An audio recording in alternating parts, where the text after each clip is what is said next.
Hey everybody, welcome back to the warbossfitz channel, and this episode I'm going to call Ravings of a Madman. So 10 millimeter and smaller gaming. I've done a couple episodes about this. I've even done a couple of campaigns with this. Tags are up in the top somewhere, so I think around this area if you want to go check those out. But what I do is I just usually multi-base the units and I play them like a regular game of OPR. The thing is, how would we convert OPR rules and such over to small-scale gaming? Now, Age of Fantasy has regiments and regiments you can bring down, and you can use those War Master-style models with those. What are we going to do about the grimdark future stuff, about the sci-fi stuff? So, I was talking with a couple people when I was at Adepticon about ideas for this. And it is a game size they want to incorporate into one-page rules. They just don't really have the bandwidth right now to do it. And there were some questions on how to make it work. So after having those conversations and then being left alone in my own brain, which is horrifying, I've come up with this, the scribblings of a madman.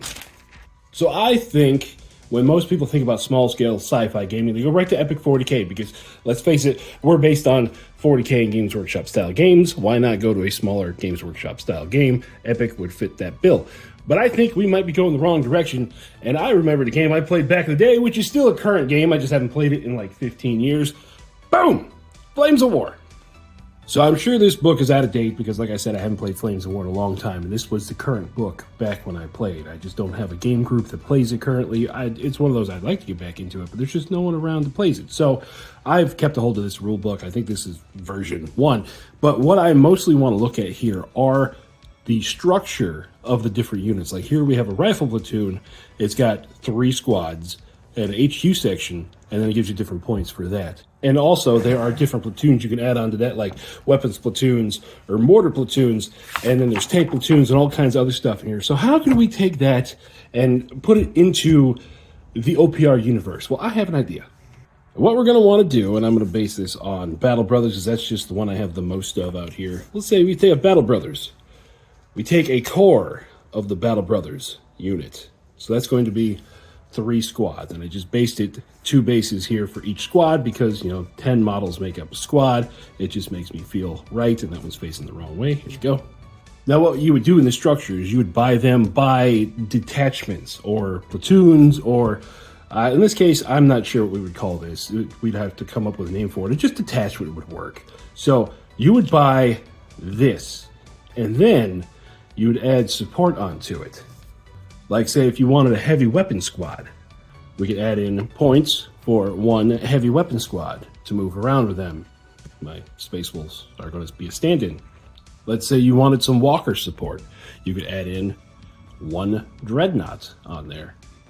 Let's say you wanted some assault guys to add into the unit. You could buy a squad of assault guys. So I think because OPR likes their rules of 3, it would be a rule is the core is 3 squads of something, and then up to 3 different support for the squad. So you could buy any of these in any combination, and of course different squads are going to go in there for different support things. Like you have your heavy weapon squads, you got your walkers, you got some attack vehicles. You could do it. But what do we do about transports? That's a good question.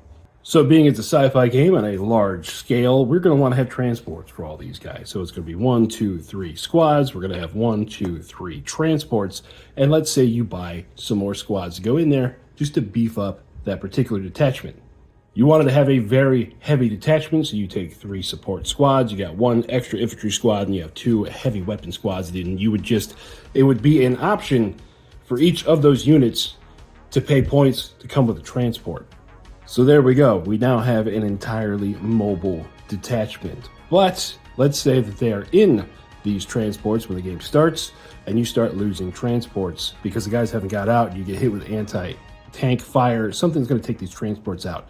Well, in Flames of War, the transports were either tokens or they were just a fighting force that moves with the troops. What I suggest we do is something called overstuffing transports. Let's say 1 APC goes boom. Now you have 2 guys that lost their transport. What you could do, this is just an idea, is for the cost of 1 inch of movement, you take these 2 squads and you add them in to another transport, as in like a overstuffed transport. And then let's say you lose another one. Boom. So we're going to have to stuff our transport some more. It is still only -1 points of movement. Oh no, there's an enemy laser cannon. Blows up the third one. Well, guess what? You can no longer stuff these transports anymore. Looks like you're going to be on foot. And after losing half of your transports, it's probably time for you to dismount and deal with the problem anyways. So that's just an idea I have to tackle the transport problem. Let's look at some other things. Let's try to do another core detachment. This time, let's say armored company, something that has tanks in it. Your detachment is going to start with 3 tanks. And here you get to add in extra support elements to your main detachment. It could be more tanks. You could add in a heavy tank, or you could come in with a support detachment, something to shoot down air support or something that gives you a little bit of artillery support. Or we could even break it down a step further and include something like outriders, to where, ignore their orcs, you have some bikers that are attached to them. Anything that is fast and able to keep up with the tanks, and it's also kind of a small thing that you can put onto there as a support element, I think should be able to go into the armored detachment. Now we can also do some kind of specialty detachments. Like say you want to start off with a walker detachment, you can start off with 3 walkers. You could do another detachment with destroyers, or in this case, knobs in mega armor, something that kind of stays together and has the ability to work together. Like these, you could add in the walker support for, if they were destroyers, you would add in stuff that ambushes, but there you go. There's like a heavy orc infantry detachment with some walker support added to it. Now here's where things get real different. What are we going to do with heroes? I think the way heroes should work in this is you're going to be able to buy your 1 hero, and it is going to be able to slot into any of your detachments, kind of like we saw the American Rifleman HQ squad. So it slots into the detachment. It also has all of its hero rules, like say if it's a caster, if it gives furious and whatnot and so forth. But what other kind of command benefits is this character going to do? So there's a few different options I have here, the things that I've thought of. 1, this character just is awesome inside the detachment on its own. That is just the easy way to do it. Another way to do it would be to affect the activations of other units that do not have a character attached. Like say if they don't have a character attached, they are at -1 quality. So that could be 1 layer of special type rules to add on there in case you want to do it. Another thing you could do is you could have your character, based on the character's quality, be in charge of multiple detachments that all activate at the same time. So while your enemy has units that are not commanded by command models, whatever they have is going to be a -1 to hit with their quality, or -1 in melee because their quality goes down by 1. And also, another option I thought to layer on there is that your command model is going to be able to command multiple detachments at the same time. So on top of, if you don't have a command unit in your detachment, it's going to be at -1 quality, you would also be able to activate multiple detachments at the same time. And what am I talking about here? Let's zoom out again. So let's say the quality of the commander themselves, the quality skill of the commander themselves, dictates how many detachments they're going to be able to take command of at once. Like say this is a 5 or a 6+ quality, it's only going to be able to command 1 detachment because, it's just not that good of a commander. On a 4+, it's going to be able to command 2 detachments. So both of these 2 will activate at the same time. Or let's take it a step higher. If it's a 2 or a 3 quality, it's going to be able to do 3 detachments at the same time. All 3 of these are going to activate at once, and you're going to be able to be used in a combined arms type of way to take out whatever specialist thing they're designed to take out. So not only at 3+ is the commander itself pretty good with whatever skills it has, it also shows that a better quality commander is able to command more troops more effectively. And where the commander itself at this point is just like a token, it would be able to slot into any one of these and fit inside the transport with it. Like when it comes to transport, you don't count this because it theoretically represents one guy and his staff. So he might be running around in like some little sidecar thing for all we know. So let's say you want to do a really big armored division, because of course I love tanks. It's in my blood. It's part of my orky spirit. I love tearing stuff apart. So let's look at what an armored division would look like. Now here we have 2 heavy armored divisions and 1 regular armored division. We got 3 tanks and then their support, 3 tanks no support, and then 3 tanks and their support. Now in this situation, you could just take that 1 commander model and be like, yep, he is in here. And he's just going to run around with them and do commander stuff. But remember, he is still on the board doing commander stuff with, being a commander as on the board, casting stuff or giving things furious or extra stuff to hit, blah, blah, blah. You know what I'm talking about. So let's take him off of there.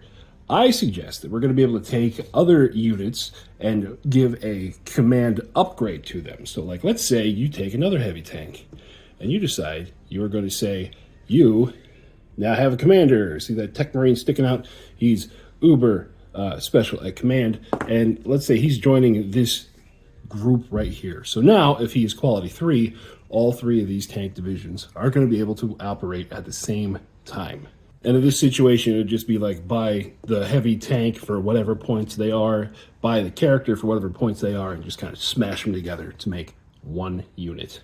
Now also, on top of all that, I fully suggest that you become dynamic and you put in ways for entire divisions to ambush, either with what they are, like if they're destroyers, or give the transport option of drop pods to whatever squads, and then support elements. Like I was saying before, you just take your support elements, and then when you buy transports, you buy transports for all of them. So there you go. There is 1 ambushing detachment. They're all going to hit the ground at the same time, 9 inches away, the usual OPR rules.